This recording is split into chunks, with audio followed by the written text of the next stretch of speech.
চট্টগ্রামে নিউজিল্যান্ডের বিপক্ষে প্রথম দুটি টি-20 ম্যাচের জন্য বাংলাদেশের ফাস্ট বোলার মোস্তাফিজুর রহমান, তাসকিন আহমেদ ও নাহিদ রানাকে বিশ্রাম দেওয়া হয়েছে। তাদের পরিবর্তে দলে কে ডাক পেয়েছে চলুন জেনে নিই। প্রধান নির্বাচক হাবিবুল বাশার বলেন, রিপন মণ্ডলের বেশ কিছুদিন ধরে ভালো খেলছে। আমরা নতুন বলে তার সামর্থ্যকে কাজে লাগাতে পারি এবং ডেট ওভারে তার বোলিংও বেশ চোখে পড়ার মতো। সাইডলাইন আমাদের বোলিং অলরাউন্ডার বিকল্প হতে পারে। তিনি এখন ভালো ফর্মে রয়েছেন।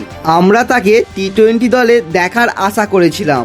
এর ফলে আমরা নাহিদ রানা ও তাসকিনকে বিশ্রাম দেওয়ার সুযোগ পেয়েছি। সামনে পাকিস্তানের বিপক্ষে টেস্ট সিরিজ থাকায় রানার এই বিশ্রামটা প্রয়োজন। আগামী 27 ও 29 এপ্রিল চট্টগ্রামে প্রথম দুই টি-20 ম্যাচ অনুষ্ঠিত হবে এবং এরপর 2 মে ঢাকায় তৃতীয় টি-20 ম্যাচটি অনুষ্ঠিত হবে।